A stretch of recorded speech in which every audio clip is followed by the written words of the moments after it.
Let's discuss the economy and other matters arising. Joining me on the show is economist and managing director Financial Derivatives Company Limited, Bismarck Rewane. Mr. Rewane, thank you for joining us on the program. Thank you for having me. You were here 8 months ago. It was on the eve of this administration's first 100 days in office. And I remember you said the Nigerian economy is expected to experience some growth in the first quarter of this year. How much of that projected growth did we witness in the last quarter? I did say, I think, put it in context, I said the recovery will be slow, painful, and I will begin to see signs of it in the first quarter. And if you look at the first quarter of 2024, it compared to the first quarter of 2023, the signs of slow, painful recovery have started. It has not achieved the targets which we would have said is an optimal level of performance. So there are questions as to how fast it will be, how sustainable this growth is going to be, and how impactful and inclusive this growth is going to be. Also, how democratic, in other words, how equitable is this growth in terms of making sure that both the people at the bottom of the pyramid, people at the middle, and people at the top get their fair share and have a fair crack at what's going on. These are the things that we need to interrogate at this time. Indeed. It will be unfair to begin to make judgments when this is a long journey, a long, hard-work journey, which has a lot of pitfalls, a lot of potholes ahead of us. Yeah, I understand the long journey. It's just that for this administration, you know, it's time-bound. It's going to be 1 year in a few days, and it has just 4 years for the first term. You also did mention that there will be a lag, you know, between when the decision on full subsidy, for instance, was made and when its impact will be felt and become optimal. It's almost a year after that decision. We're not only faced with the reality of increase in price, we're also right in the middle of yet another episode of scarcity. What do you make of the developments in the past few weeks? The scarcity problem that I see today is quite enigmatic. It's difficult to explain because if you have deregulated price, if you have increased supply because the new Dangote refinery and other modular refineries are working, if you have actually debottlenecked the ports, then there should be no reason why why we should see these shortages and it should extend for this long period. So there are some structural problems and there are some transitory problems. And I think that when you put the two together, you begin to understand it contextually. I do not know how much of it is a result of lack of investment, how much of it is a result of market distortions, and how much of it is part of state capture, which means that there could be people who have an interest in making sure that that things don't happen as smoothly as they are. So, as an economist, all I can look at is what are the factors that could make sure a market is efficient and the structure of the market is such that there are minimal distortions, and see how it happens. If I look across West Africa and see where the pricing model is working properly, I do not see these distortions. I do not see the shocks that have taken place. So, we have to further interrogate what exactly is happening for this fuel scarcity and how sustainable is the scarcity, because scarcity means that there's something wrong in the allocation of that resource, which the price mechanism should be able to allocate efficiently. But if it's not being allocated efficiently and there are supply gaps, then we have to look at what exactly has happened to the supply chain, what's happening to the demand, which has not increased significantly overnight. Indeed. Because nothing happened. Therefore, what's going on? So I don't want to jump to conclusions without actually having empirical data to support whatever conclusions we have to arrive at. Add to these challenges is the fact that our average crude oil production, dropped by 7% in March. I understand that it also slumped again last month, so we're probably marking the third consecutive month-on-month decline. And the promises that the Port Harcourt refinery will come on board by the end of last year were in the first quarter of this year, and Kaduna towards the end of this year did not also come to fruition. What silver lining are you seeing in this dark cloud? Well, let me put it, I think clearly we have to differentiate between upstream and downstream, right? The midstream is where the refining takes place, and downstream is what we have at the petrol stations and the queues. The upstream is where we produce. Our upstream industry is challenged by this low investment, vandalism, bunkering, and all the other things. So that's a different issue altogether. Our production is much lower than our OPEC quota given, and that the solution to that problem has to do with security, has to do with the equitable distribution of resources within the Niger Delta.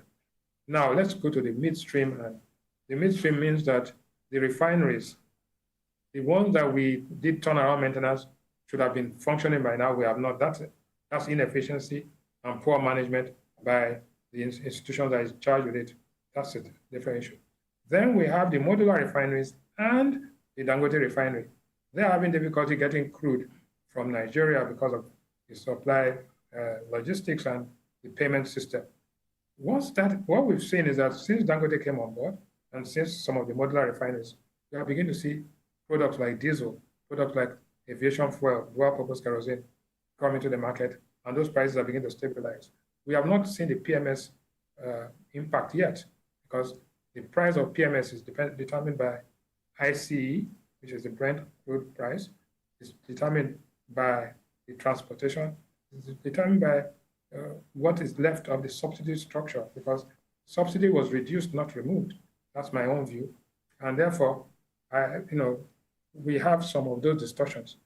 But definitely because the modular refineries and Dangote refineries producing, because the Naira has been appreciating somewhat up to a point before it started depreciating again, the situation shouldn't be as bad as it was at the beginning of this administration.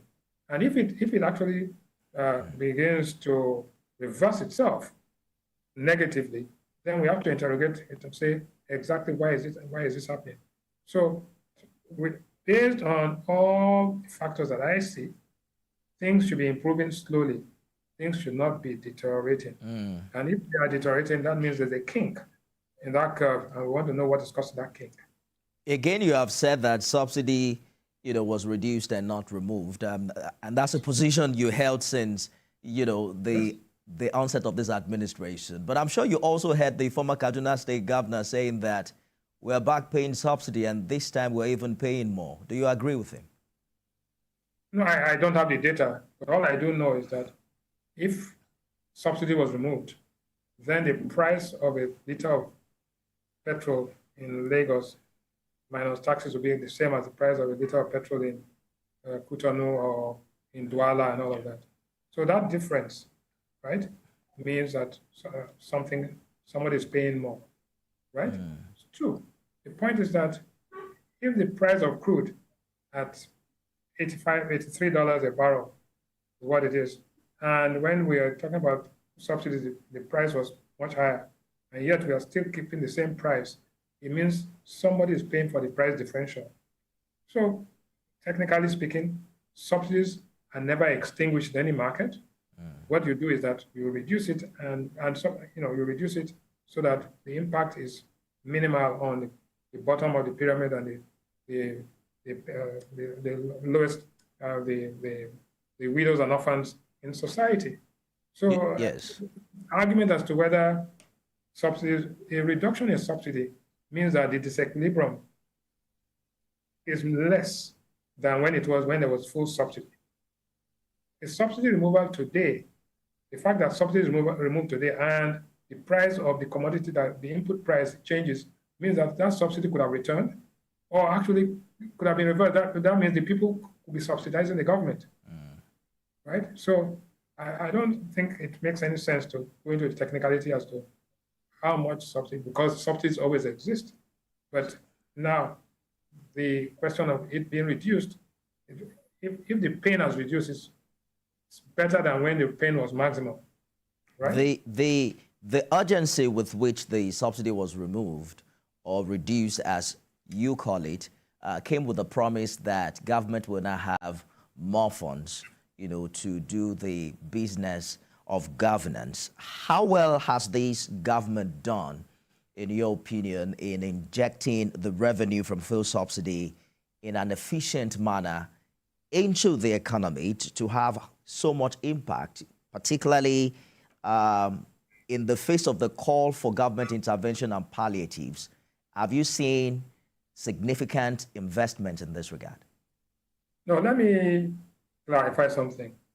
The goal of increasing government revenue was achieved. That is, the amount of money taken away from people to pay the subsidy reduced, both in electricity and in exchange rate and in petrol. So government revenue increased. The average fact that was shared before was 700 billion or 600 billion. It's now 1.2, 1.3 trillion. So basically it has doubled in nominal terms. Now, the utilization, the efficient utilization of this increased revenue, has it had the desired impact? No, because there are inefficiencies in government, there are leakages in government, and if those leakages are blocked and the inefficiencies are managed by changing the institutional reform, then we'll get a greater impact for the revenues around.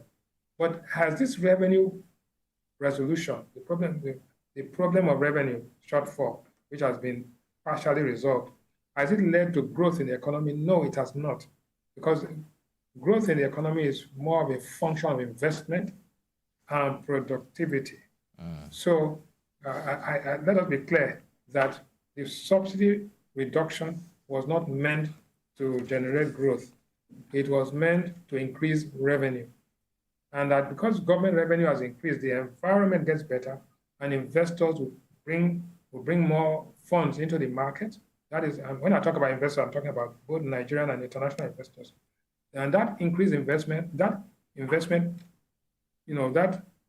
stock of investment, with its multiplier effect, will have a multiplier effect on income, GDP. And if that GDP increases, divided by the number of people we have, we will have higher income per capita. Let us understand it clearly. One, there was a revenue problem. The subsidy removal helped to reduce the revenue shortfall.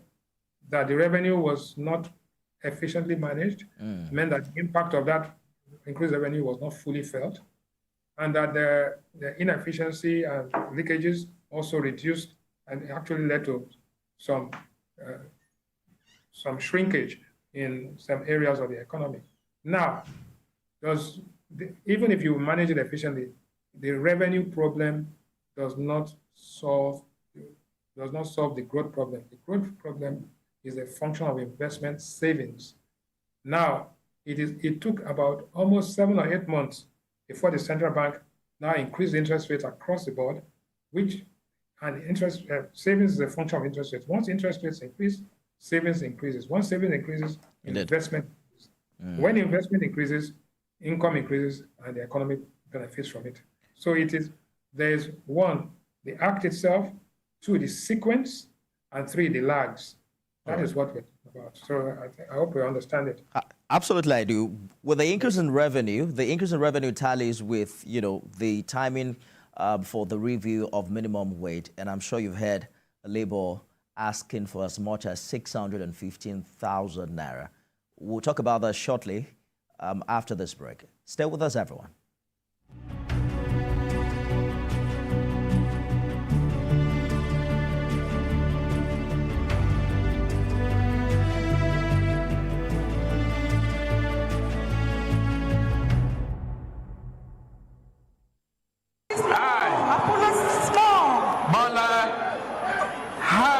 Tinubu, do solemnly swear. Everyone, Mr. Bismarck Rewane, thank you also for staying the course on the program. We'll talk about minimum wage shortly, but I want to get your opinion on this cybersecurity levy, because what the CBN is asking banks to collect is going to be in addition to levies like stamp duty charge, value-added tax, SMS fee, monthly maintenance fee. There's a long list of charges from banks already.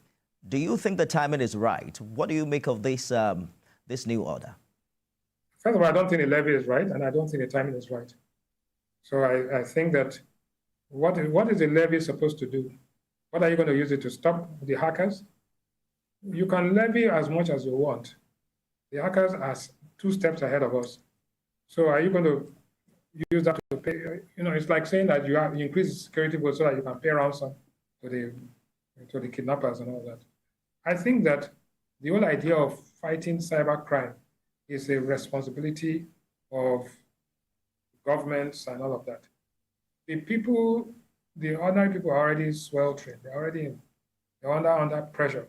You cannot now say that you come and pay for us to protect you. It's like saying that there's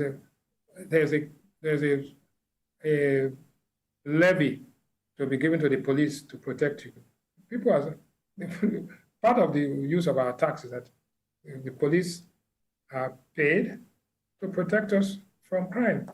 If we have to pay a special levy for that again, that's a double whammy. So quite frankly, I'm not in support of cybercrime. I think it has to be attacked aggressively. And I think the institutions that are exposed should set up structures to protect themselves. But to slap a 0.5%, it could come to as much as 3-4 trillion naira a year. And to do exactly what? If you say if we pay this, then there will be no cybercrime, which is impossible to accomplish. So I think to be successful is to know what is possible. And I don't think it is possible to have a cybercrime-free environment and that people should pay insurance, all right? There's cyber insurance, so that just in case you are attacked, insurance company will take care of you and all of that. So I don't know what this is about. If it's a levy, is it an insurance premium? Is it a levy? There's no clarity as to what this is all about. Well, I guess we'll see how government responds in the coming days, particularly Absolutely. Yes, with the call for the amendment of Section 44 of that act. Let's get back to the minimum wage issue. Organized labor is asking for 615,000 naira. Governors are saying what they can afford is a sustainable wage. You've seen 2 of them already announcing 70 and 40,000 naira. First, do you think this proposed figure is feasible? And how do you think? Let us say in all is 100%, right? So if in 2019, and by the way, I was the chairman of the Technical Committee on Minimum Wage in 2019, signed into law 18th of April 2019. If then it was 30,000 naira, and you double it, it comes to 60,000 naira, 100%. But in the meantime, the federal government has gone to pay a stipend of 35,000 plus the 30, making it 65. So that's one set of parameters. The second thing we must understand is that it is not a government. The national minimum wage is a law, which means that if you employ more than 7 people, I think, you must pay it. Anybody who does not pay that minimum wage is committing an offense under the. Okay, we'll get back to him. We probably will have to continue this conversation some other time, but we're also back discussing the instability and depreciation of the naira after we witnessed a level of appreciation that got Nigerians excited earlier this year. The naira appreciated from 1,950 naira to $1 in February to about 1,000 naira last month. But we seem not to have seen, a sustained progression in that regard. But we have heard that CBN is on it and doing quite a lot to fix that. I understand that we're having issues with Mr. Rewane's network, and perhaps we can get back to him before we go. All right, Mr. Rewane, thankfully you are back. Can you hear me? Yes, I can hear you clearly. Are you saying, because we're running out of time as well, are you saying that this 615,000 naira being requested doesn't make economic sense? I'm not saying that. I'm saying it is a negotiation position, but it is not affordable. There has to be the ability to pay. If you legislate 615,000 naira, you will bring a lot of businesses to their knees, and a lot of people, the rate of unemployment will increase. So what we need is to have a balanced view, and I've said it. Use cumulative inflation, one. Use the exchange rate depreciation. 2, use ability to pay. 3, and then negotiate. From there, you come up with a number that is reasonable and is affordable and is practical. I can't just take a number pluck a number from the air, because maybe why 615? Why not 815,000? Right? Because that's what you want. Right? It's not what the country wants. It's what the country needs. We must differentiate between what we want and what we need. At times we want a Mercedes-Benz. What we need is a Beetle. Right? So that's what it is. Economist and MD, Financial Derivatives Company Limited, Bismarck Rewane, thank you so much for talking to us on the program this evening. Thank you for having me.